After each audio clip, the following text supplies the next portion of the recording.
Shekhar ji, yes, please come.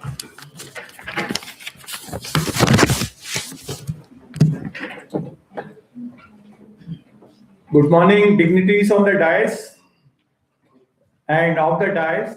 It is my singular privilege to welcome Shri Rajiv Nayan Chaube, former member UPSC.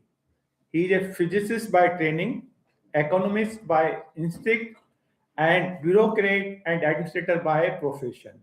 Shri Rajiv Nayan Chaube belongs to Indian Administrative Service of 1981 batch of Tamil Nadu cadre. During his career spanning over 4 decades, he served in various positions both in the state of Tamil Nadu and at the center. He served as Secretary to Government of India in the Ministry of Civil Aviation before assuming the charge of member UPSC in 2019. He held that position in UPSC for 5 years until January 2024. Let us have a very big round of applause to welcome him. We also have Shri Shekhar Chaudhary. He is teaching public administration and expert in this subject. He also served in the revenue department of UP, the government of UP, and now currently he is again teaching public administration. That shows his love for the public administration. Therefore, we have especially invited him. Let us welcome him with big round of applause. Before the proceeding starts, I will request our Director General Shri Surendranath Tripathi ji to welcome our chief guest Shri Rajiv Nayan Chaube with our Angvastra and a memento.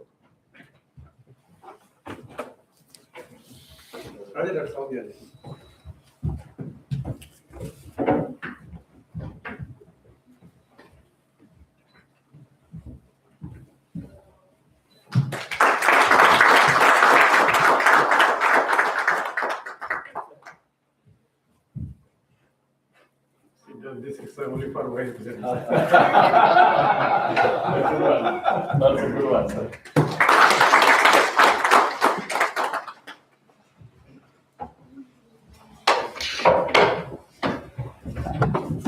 May I request our registrar Shri Amitav Ranjan ji to welcome Shri Shekhar Chaudhary.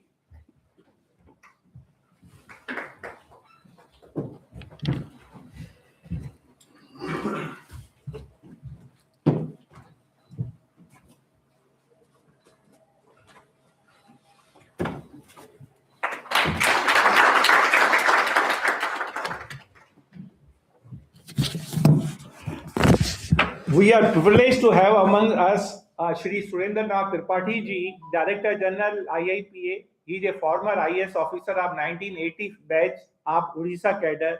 He has served both at the center and under the state government of Odisha in various positions. His last posting under Government of India before joining IIPA was Secretary to Government of India in the Ministry of Parliamentary Affairs. He has supported us in all our endeavors in giving the shape to this book. Indeed, it was his brainchild that gave the book the light of the day.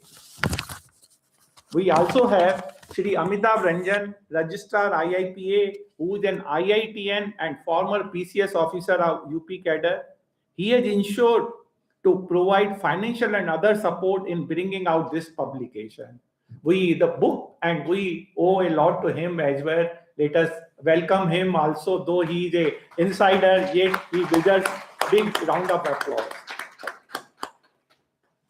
Now about the book. Public administration qualifies to be both a science and an art.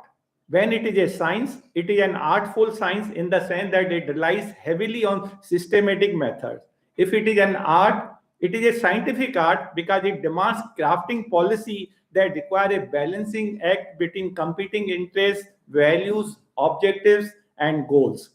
Indian administrative system traces its roots to ancient texts like Arthashastra, which laid foundational principle of governance. With deepening of democracy and decentralization, public expectations rise and administrative challenges become more complex. The field of public administration, particularly in the Indian context, has undergone significant transformation over the decades.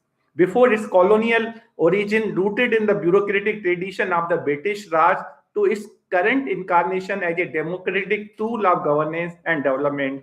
Public administration in India reflects the aspiration and dynamism of the Indian state and society. Of late, there is an increasing emphasis on the modernization and transformation of administrative structure and function. As a result, public administration in India has been continuously evolving to keep pace with rapid changes that are taking place around us. This publication, The Public Administration in India, Theory, Policy, Practice, holds a unique place because of more than one reason. Namely, it explores India's administrative roots from British era to modern governance. It integrates theory, policy, and practice into a cohesive framework. Authored by 19 eminent scholars presenting 24 structured perspectives designed to inspire aspiring civil servant, policymaker, and practitioner. The highlight of the book is conceptual clarity because each chapter blends continuity of thought with practical examples. It is a contemporary focus, covers policy implementation, service delivery, grievance redressal, and financial management. It has a civil service orientation. It shapes the mindset of aspirant towards accountability, ethics, and citizen trust. It is adaptive governance because it addresses digital transformation, demographic dividend, and participatory governance. It is outcome-based delivery. It encourages administrator to be Karamyogi rather than the Karamchari, which is result-oriented, result-driven, ethical, and citizen-centric. Its significance mirror the richness of public administration through its triadic structure, theory, policy, practice. It bridges classical insight with contemporary challenges, offers foresight into policymaker, administrative practice in India. And the target group for this book is civil servant aspirant preparing to serve as Karamyogi, policymaker and practitioner because it seeks framework for responsive governance and academic and researcher of course and exploring the evolving discipline of public administration. This publication offers a wide spectrum of 24 structured chapters through lenses of galaxy of 19 authors of repute who have immensely immersed themselves in the field of public administration. Each chapter in this publication seeks to trace the continuity and provide examples to bring out conceptual clarity. The triadic structure of the publication mirrors the complexity and richness of the discipline of public administration by integrating classical and contemporary theories and illuminating public policy processes, grounding the discourse in real-world administrative practices. This volume offers essential insights and foresights into how policy decisions in India are nuanced and balanced. From policy implementation to public service delivery, from grievance redressal to financial management, the knowledge of public administration provide both the tools and the framework needed to perform effectively and build trust of citizens to whom civil service seeks to serve. The book covers not just the entire domain of UPSC syllabus of optional subject, public administration, but also answers almost all previous year question, PYQ we call during last 10 years. These chapters are significant. I'll just name the chapters just to give an idea. The significance of public administration, administrative thought, administrative behavior, organization, accountability and control, administrative law, comparative public administration, development dynamics, personal administration, public policy, techniques of administrative improvement, financial administration, evolution of Indian administration, philosophical and constitutional framework of government, public sector undertaking, union government and administration, plans and priority for economic development and social justice, state government and administration, district administration, civil service, financial management, administration,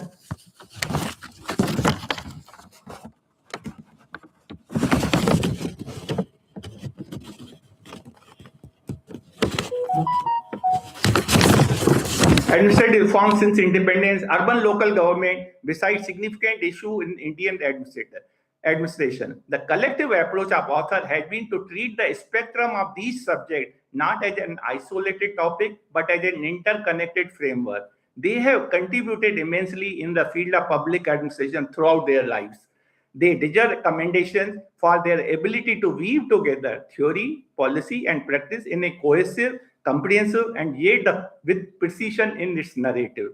I shall be failing in duty if I do not name all these authors, which are 19 in number. Besides, I myself contributed one chapter, Professor Suresh Mishra, Professor K.K. Pandey, Professor Alok, Professor Nupur Tiwari, Professor Neetu Jain, Professor Sushma Yadav, Professor Sheila Reddy, Professor Rajkumar Suraj, Dr. Nand Dhamija, Dr. Manish Ranjan, Dr. Sachin Chaudhary, Dr. Mamta Pathania, late Dr. Sapna Chadda, Dr. Sandeep, Dr. Jitendra Vasnik, Dr. Rajesh Kundu, Dr. Meena Sharma, and Dr. Siddharth.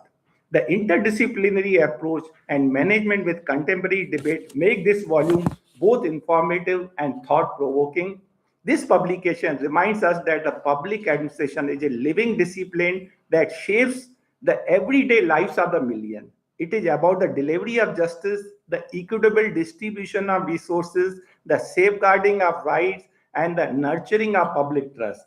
For a student, this publication offers a clear and comprehensive introduction to the subject, provide conceptual clarity along with empirical richness. For practitioner and policymaker, it offers insight into systematic and human dimension of the governance. At a time when India is embracing new opportunity like digital transformation, just to name a few, in the wake of demographic dividend, global partnership, this publication is a timely and thoughtful contribution. As India moves forward, adaptive governance, evidence-based policy making, and ethical administration are fundamental to ensuring accountability and responsive governance. This publication is more than a book. It is a guide and reflection on building a just, inclusive, and effective state. There is a tectonic shift in the contours of governance from rule-bound procedure to role-oriented, outcome-based delivery. In the ultimate analysis, society becomes empowered. I hope and believe that this publication will guide, inspire, and empower its reader, aspirant civil servant, policymaker, practitioner to engage not only as an analyst or its critics, but as contributor to the collective task of nation building. Indeed, it will make them the kind of Karam Yogi our nation needs the most when it has embarked upon the journey of Viksit Bharat at 2047. So with these words, I would request our Director General, Shri Surendranath Tripathi, to say a few words before we invite the guest to speak. Sir.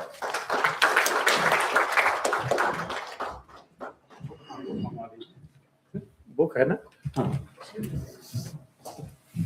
Book release करवा लेते हैं फिर तो। हाँ, चलिए book release करवा लेते हैं फिर। हाँ बिल्कुल ठीक है। हाँ हाँ बढ़िया लगेगा।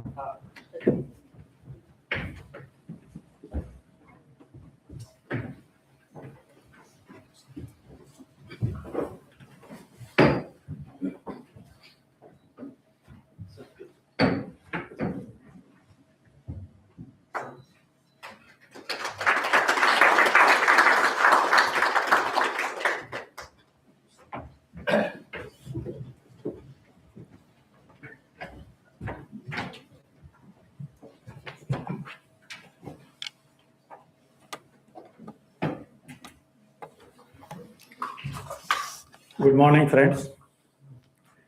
Respected chief guest,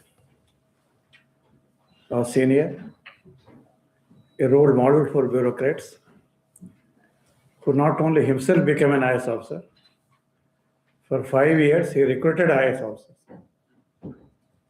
This privilege is available to very few. And today we are going to listen to Sri Aryan Chaube, who is not only a senior civil servant, but also contributed to the making UPSC a people's organization and making a changes which are being felt today. Sir, a very big welcome, a warm welcome to you. Sir has come to IIP with a gap of 30 years. When he visited first as a IAS officer training, he was recalling that IIP was similar. Everything except staircase was working properly. Only the staircase was. In fact, later on he corrected that only staircase was correcting properly, lest everything was giving so aging look that as if institution may not survive when I retire. But today he was very happy that he has retired, but his own institution, IIPA, which he visited, not only thrives but survives. And we are releasing a book where he is going to be party to it. Ude देश का आम नागरिक was his motto when he was Secretary Civil Aviation. आज पढ़े देश का आम नागरिक ये book. What a coincidence, sir, for your presence. Udan scheme as a civil aviation and as ex-UPSC chairman releasing the book for public administration cannot be just a coincidence. It's a privilege which is available only to IIPA, courtesy Professor Ashok Bisandas, because both happens to be batchmates. It's a rare privilege to welcome your own batchmate and release of your own book in presence in your own institution where the person has earlier visited. This rare privilege belongs to Ashok Bisandas ji and Mr. Chobe, and both deserve a big round of applause. Friends, public administration, like poverty, easy to recognize, impossible to define. Each one of us can know that this man is poor or this woman is poor, but if you start defining, you will be violating something. Same thing is true for public administration. Of course, there are theoreticians, there are professors who are thriving on this. It has become lifeline for many. This subject has been a matter of debate whether it should be a subject or not.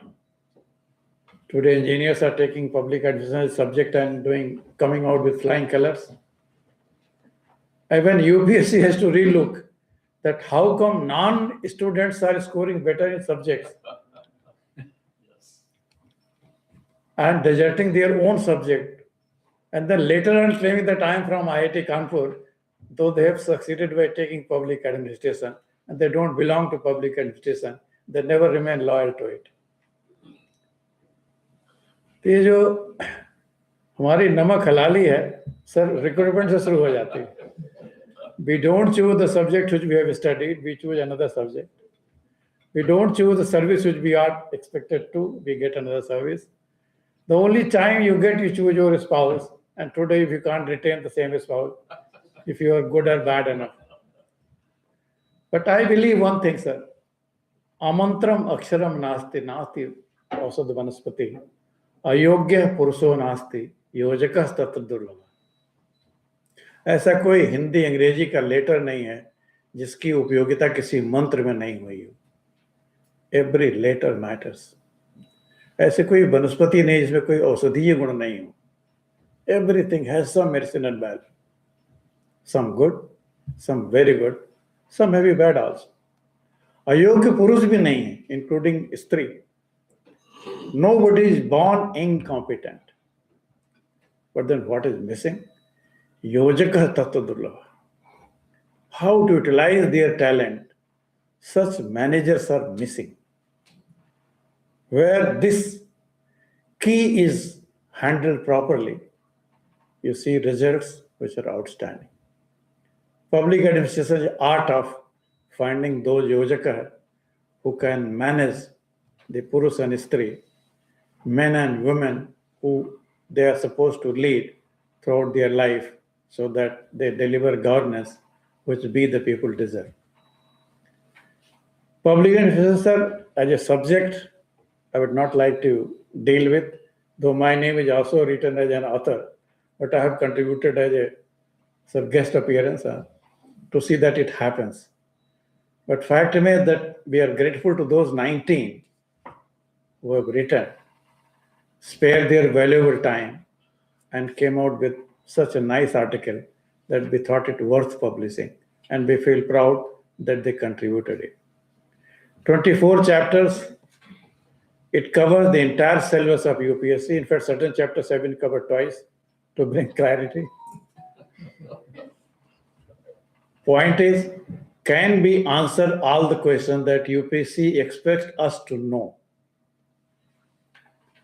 Answer is, this book has 100% answers for all the questions that has been asked so far, or that are going to be asked in next 10 or 12 years, based on our perception, based on the perception of professors.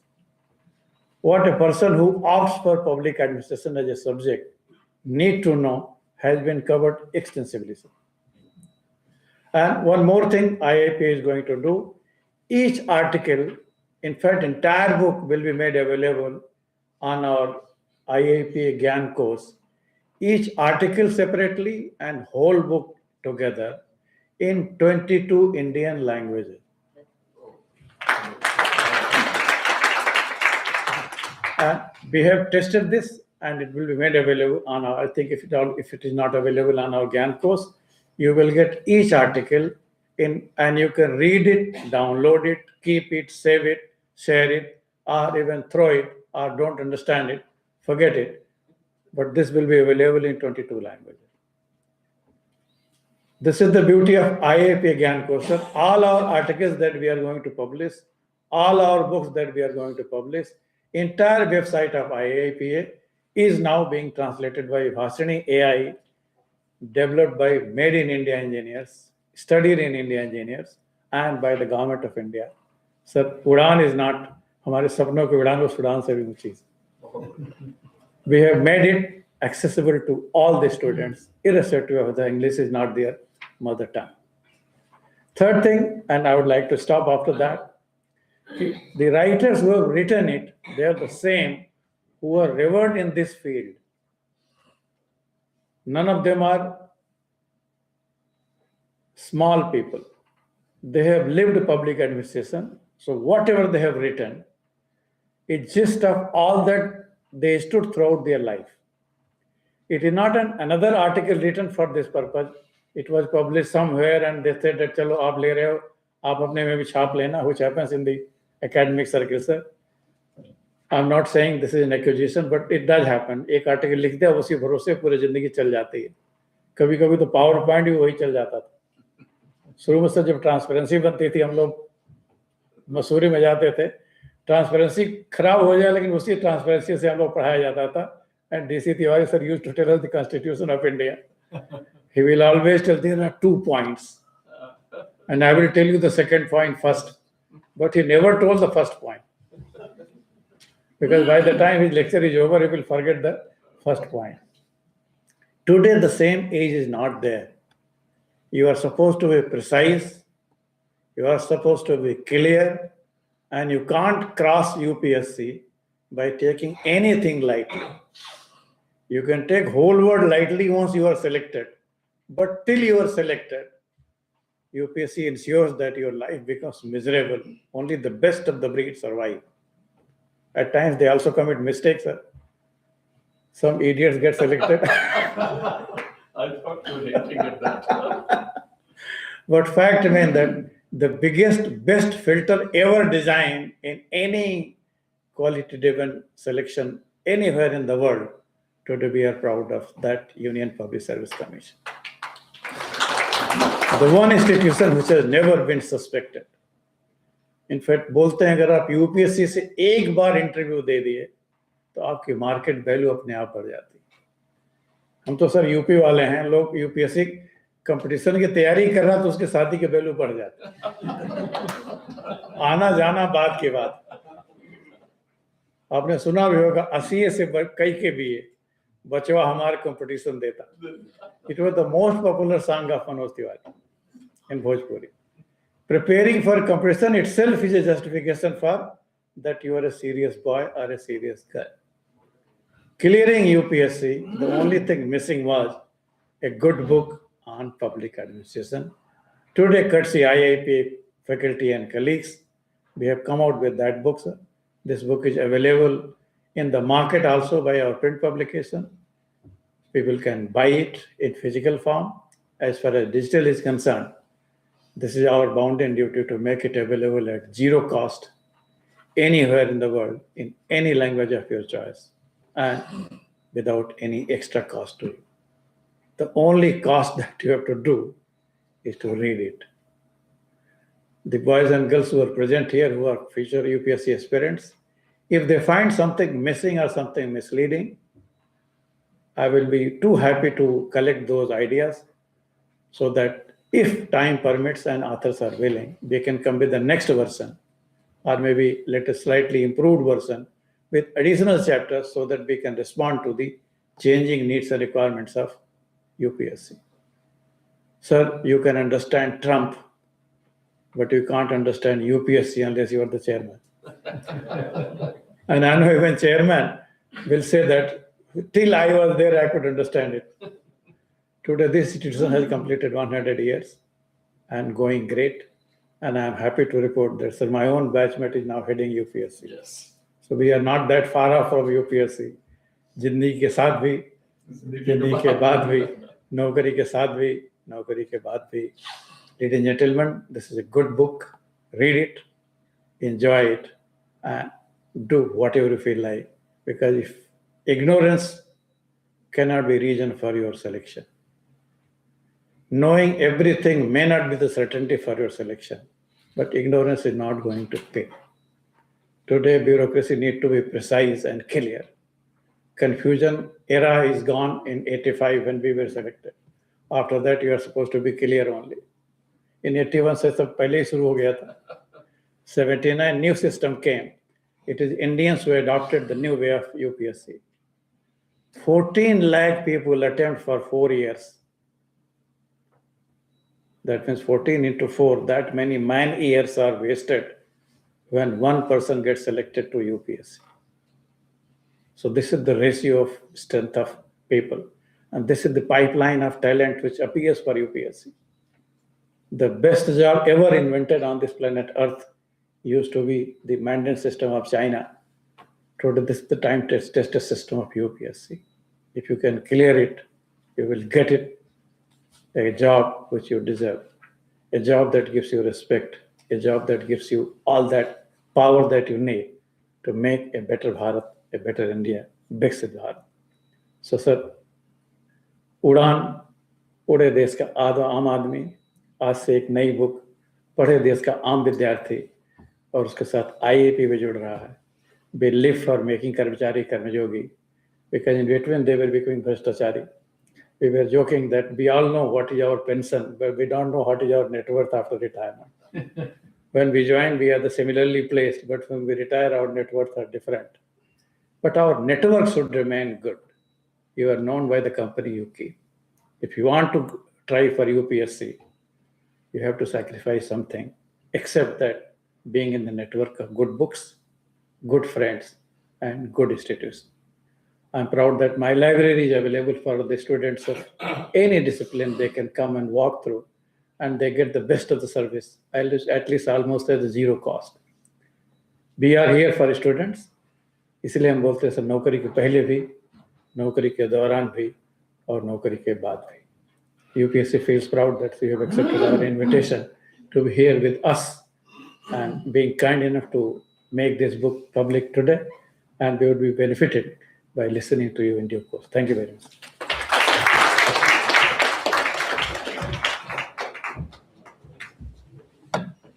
Thanks indeed, our Director General, who always gives, कहते हैं गागर में सागर भर देते हैं. So I don't have to recapitulate what he said. Everybody clearly understood. Before I invite the chief guest, I would request Shri Shekhar ji to say a few words. Let me briefly introduce. He has a very, very deep knowledge about the public administration. He has been teaching this subject, and he has guided many civil servants aspiring to this subject, and he has served in the revenue department of the UP government. But more than that, he is currently also is a professor in Dehradun, and has done a pioneering work on this subject, practical knowledge. He might not have published many papers, but he has a inside and outside story about this particular subject. So, Mr. Shekhar, may I request you to say a few words on this? Sir, बहुत धन्यवाद आपका। मैं यहाँ सभागार में उपस्थित सभी लोगों का स्वागत करता हूँ और धन्यवाद करता हूँ IIPA का और पर्टिकुलरली डॉक्टर अशोक का कि उन्होंने मुझे ऐसे अवसर पे बोलने का मौका दिया और इनवाइट किया।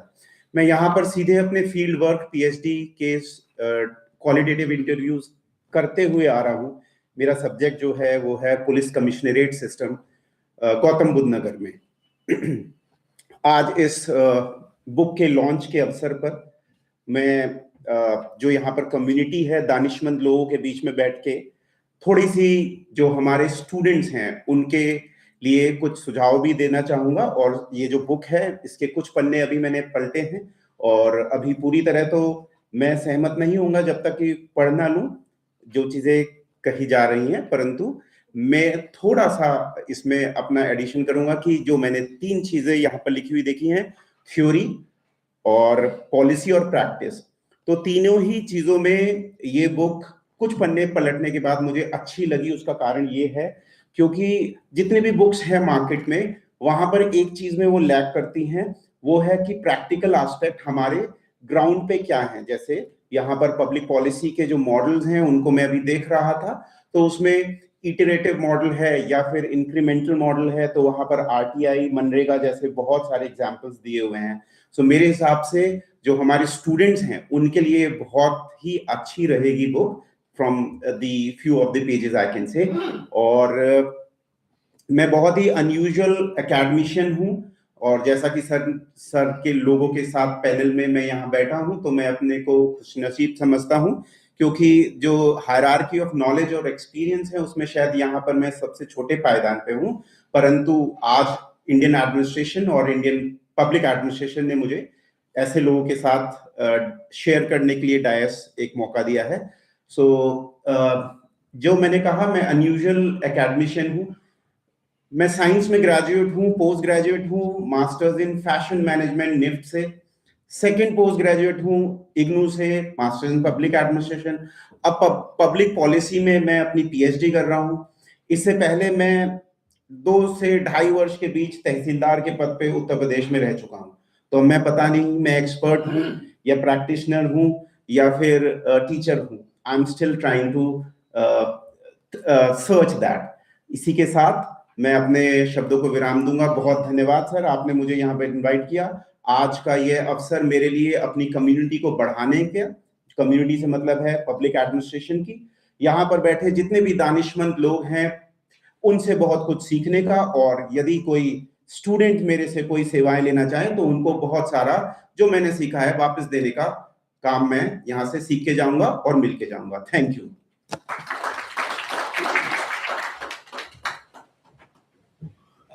Thank you, Shekhar Chaudhary ji. Now I invite Shri Rajiv Nayan Chaube ji. I have introduced him, but I would like to add just one thing. He is defined by his when his simplicity is his ultimate sophistication. And that is reflected not only in his personality, not only in his demeanor, but in his writing, the way he speaks. So I think everybody, he is able to captivate everybody. So over to Shri Rajiv Nayan Chaube ji. Everybody is willing and waiting to hear you.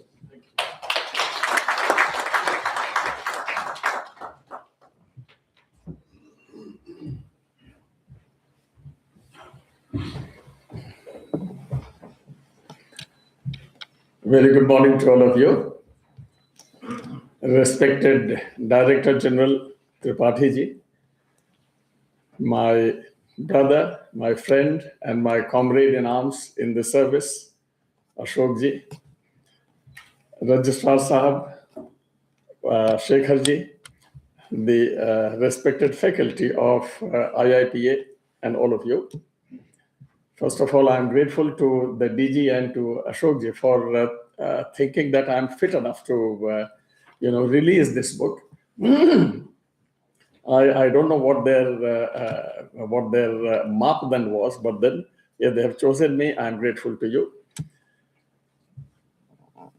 when I came here, maybe about 35 years ago, for a 1-week training program, which was conducted for in-service training program conducted for IAS officers.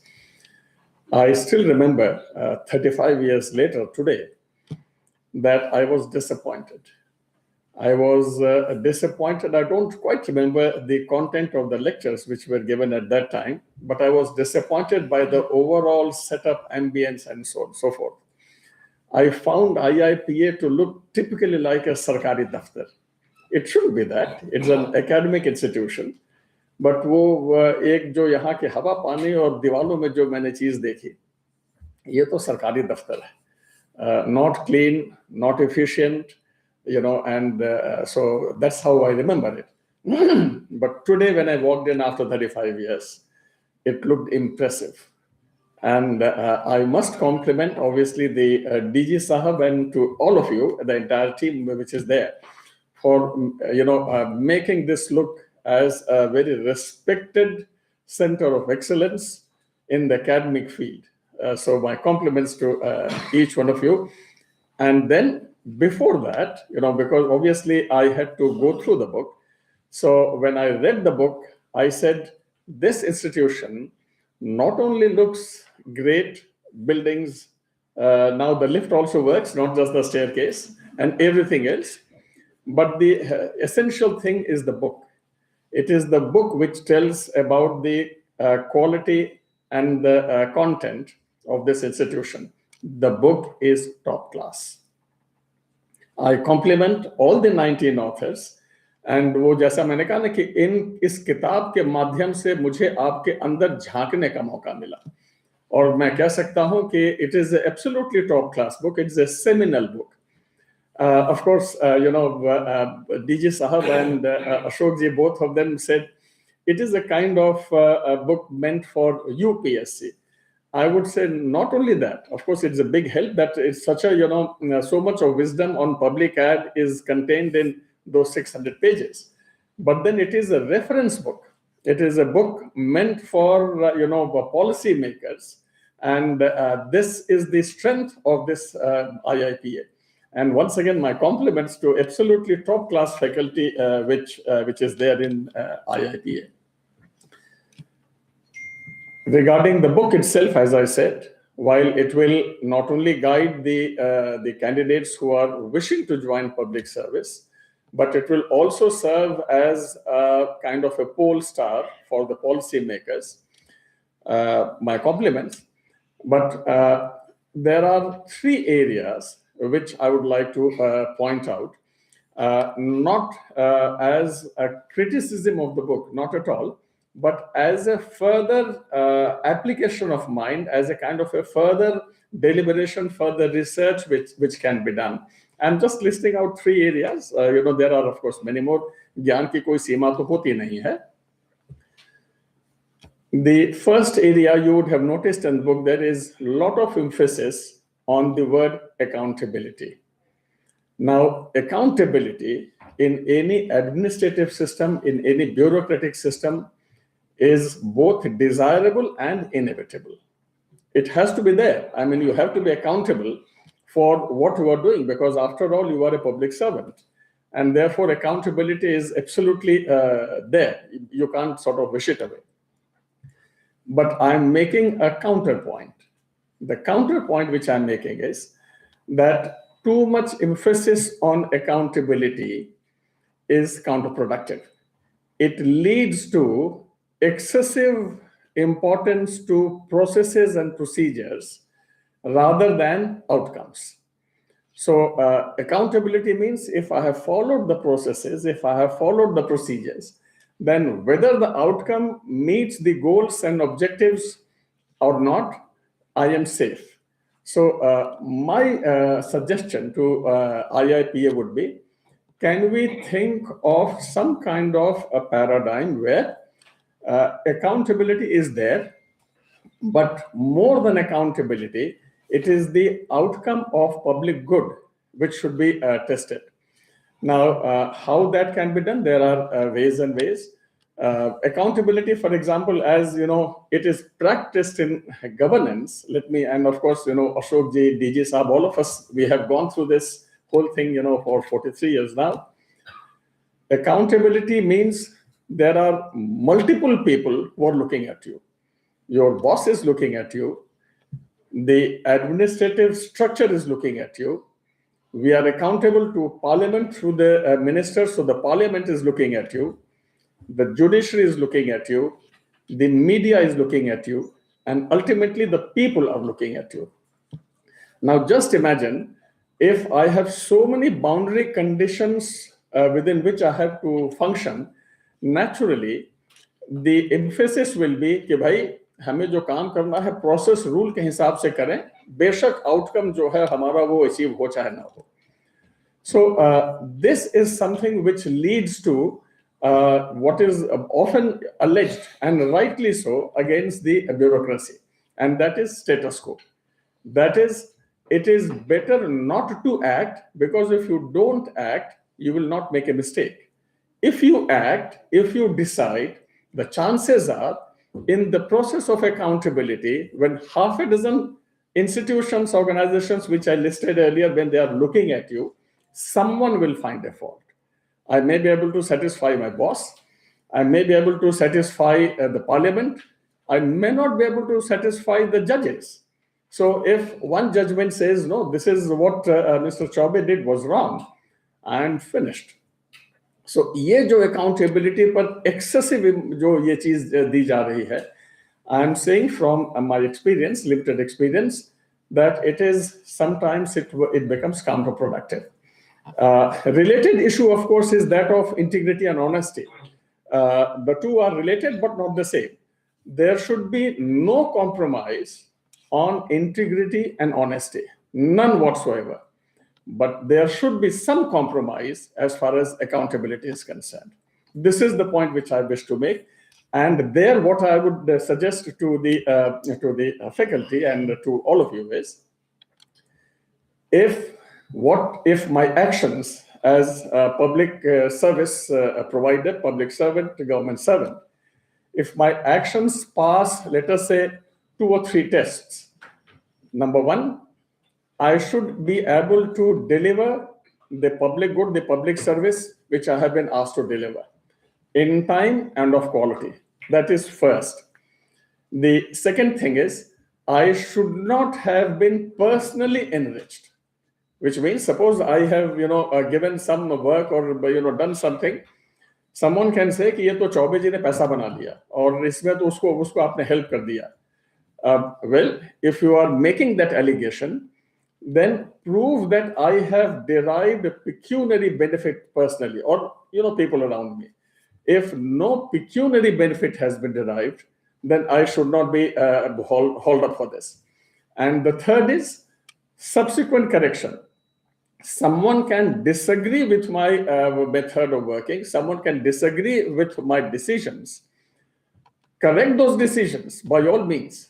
But because you are correcting those decisions, don't say that I'm a fool, or don't say that I have made money, unless you can say that, yes, वो 1 BHK flat से वो सीधे 4 BHK flat में चलेगा. Of course, hang me for that, but not otherwise. So my definition, my requirement of accountability will be delivery of public goods and services on time with quality, non-enrichment of the self, and subsequent correction by anybody, by judges, by superiors, without saying that the previous guy was a fool. So in my view, accountability should be just these 3 things and nothing beyond. If that happens, then many more people will be bold enough to take decisions which, presently we feel very shy about, because as I said, you never know. The CAG will find fault, your bosses in future will find fault, judges will find fault, Parliament will find fault. I will say, very well, if you find fault, go ahead and correct it. Don't hang me. So this is the first of the 3 things which I wanted to say, on which we can apply our mind. And the reason why I'm urging IIPA is, you are a very respected institution. Once you say something, it becomes a food for thought in the government. So once you put it out, not only within the government, in public discourse, everywhere, people will cite your study. Look, IIPA has made these suggestions. So this is the first one. The second challenge for in the system of public administration which we have had to grapple with are sort of multiple bosses. Now, typically, and this is where again I'm making a counterpoint. Typically, we are answerable to our boss. We are a hierarchy, so we are answerable. We are answerable to parliament. This is a democracy. We should be answerable to parliament, no problem. The problem arises when we also have to answer judiciary on administrative matters. Now, for example, let's say a river is dirty. Now, a dirty river should be cleaned. Who should decide in what time it should be cleaned? Who should decide how it should be cleaned?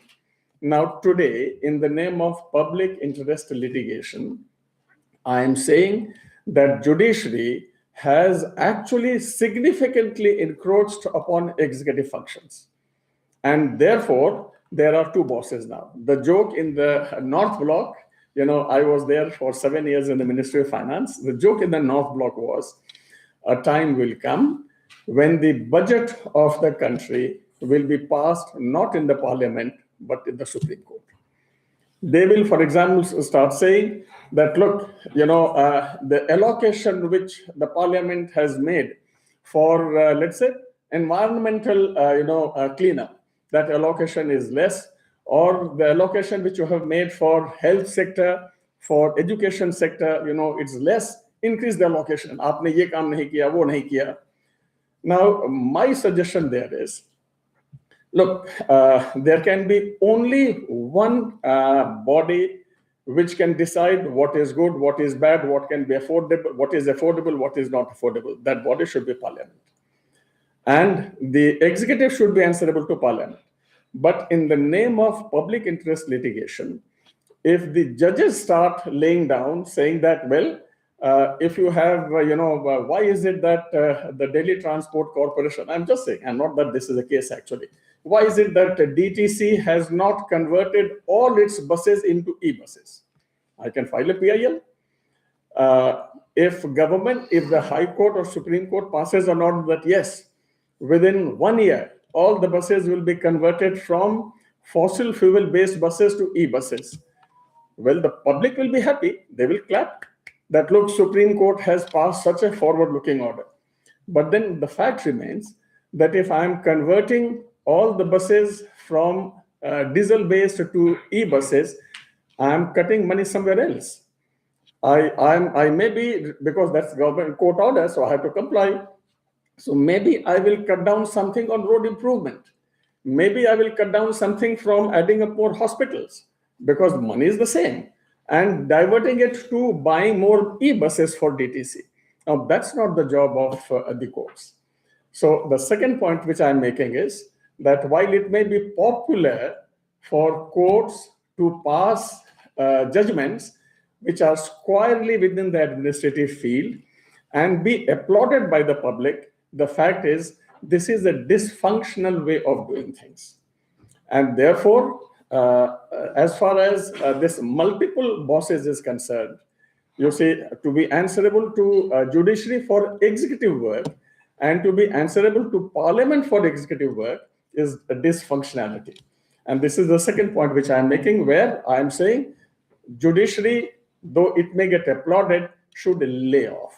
That's the second point. The third point, which I would submit to the very respected faculty, is there is something inherent in democracy, and that something is short-sightedness. We cannot replace democracy. This is the best system, but this is not a foolproof system.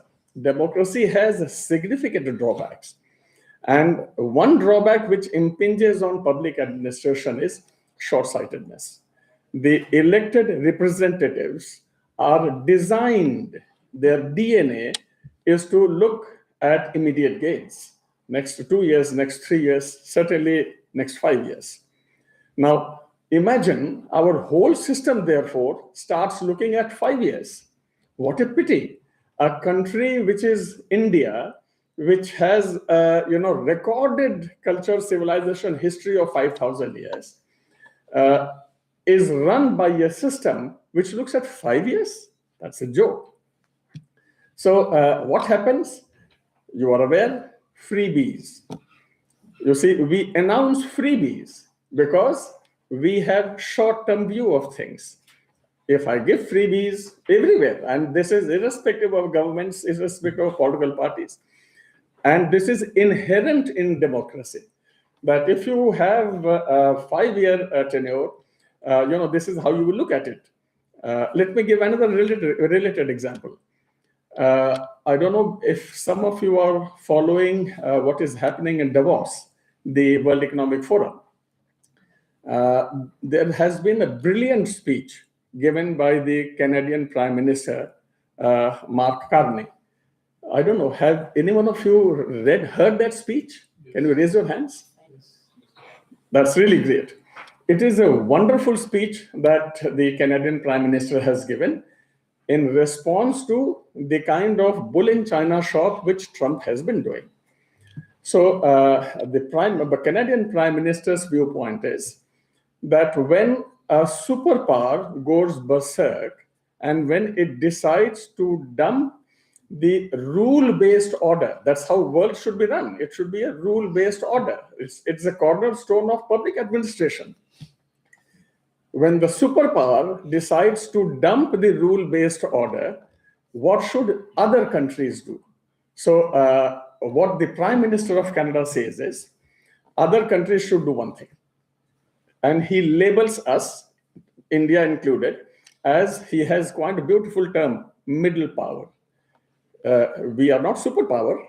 Canada is not a superpower. European countries by individually are not superpowers. India is not a superpower. So he says that the middle powers should get together and we should do issue-based collaboration. So let's say, environmental protection, I will do issue-based collaboration with maybe 40 countries among the middle power countries. Immigration, I will have another kind of a coalition. So he says we will do issue-based collaboration, and thereby we will defy what the superpower is doing. Now, it is a beautiful speech, but at the cutting edge level, my personal opinion is it is impractical. The reason is as follows. All the countries are ruled by people, elected people, who are essentially short-sighted. So if the short-sightedness and the immediacy of the result requires that I should capitulate to what US is doing so that I can get access to their market, so that exports from my country to US remains unaffected, so that people will vote for me. So if that is the case, then notwithstanding a brilliant suggestion given and otherwise practical suggestion given by Mark Carney, it will not work. All countries in their foreign relations follow one single logic, self-interest. Not wrongly, self-interest. And therefore, they will say, my immediate self-interest is best served by shaking hands with US. So notwithstanding that I am sort of, I agree in principle with what Canadian PM has said, I will still not do it. So the whole idea of middle powers getting together, collaborating on issue-based initiatives, it falls flat because of the inherent nature, short-sightedness of the elected representatives. Such a beautiful thought, beautiful way forward, it takes us nowhere. So then again, the third point, which I would submit to IIPA and to the wonderful faculty is, within the constraints of democracy, is it possible for us to think as a public administration tool to create a system where short-sightedness does not become an impediment to long-term public good. This is the challenge before us. So I am just putting these three things on the table, because as I said, I am actually being in a certain sense selfish. I'm using IIPA because of your brand value, because of what you are, and because what you say is taken seriously. You can create a public discourse on these three things, which will then ultimately serve the people in the long term far better than they are presently, than the case which presently is. These are, of course, only some thoughts. Obviously, as I said, these three things I thought I'll share with you, but obviously the list can't be 3, it can be 30, it can be 300. I'm speaking from my experience. These are the things which I have found to be, if I can use the strong word, debilitating. It hurts me that as an IS officer, if I have to play safe, the country cannot afford leaders who play safe. We are IS officers, civil service officers that the UPSC selects 1,000 officers every year. In their respective field, they are administrative leaders. But if those 1,000 administrative leaders every year being selected, and over a period of 35, there would be 35,000 leaders, administratively speaking. If those 35,000 leaders collectively or individually play safe, I don't think that's fair. What country expects from us, what country pays to us for our services. Playing safe is not the best thing to do. But then the whole paradigm is created in a manner where playing safe is the best bet. We have to get out of this, and that is why I thought I will place it on the table before all of you. Think through. The whole idea is plant seeds. So if there is something which comes from IIPA, it will amount to planting seeds. You never know which seed will germinate. So please spread this word around. Create a discourse on these subjects. You never know which one will take root. And even one of them taking root, to whatever extent, it'll be a watershed moment for the public administration. So this is what I wanted to tell you. Once again, a big thanks to the DG Sahab and to Ashok ji and to all the faculty and to all of you for thinking me fit to be, standing here and talking to you. I'm grateful. And if there's anything that I can do, or possibly for IIPA, please let me know. I'll be very, very happy to collaborate with you. Thank you and God bless you.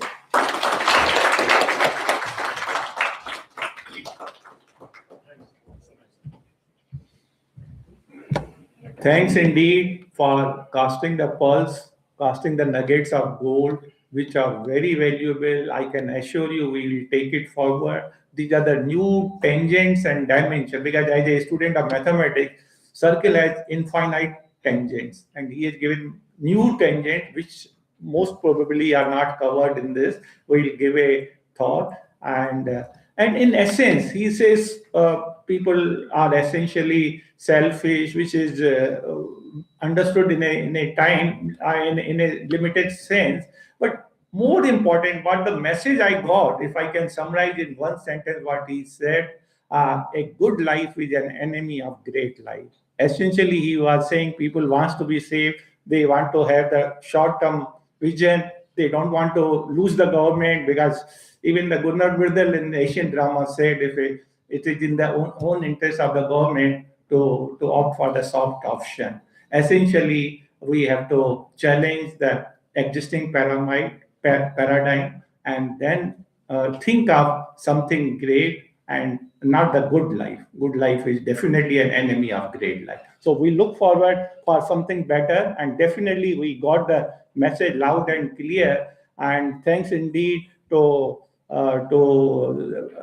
Shri Chaube ji for sparing his time. I know he has to travel today or tomorrow morning. Slightly he has other preoccupation and he has so many things to do, but somehow he came here. I'm very glad on behalf of IIPA. But this is not the end of the session. We will break for tea for 15 minutes, and then we reassemble. And the author, some of the authors are available. I think each one of them will speak about his or her chapter after the tea. So kindly return after tea in 15 minutes, and we will continue the session. Thank you very much.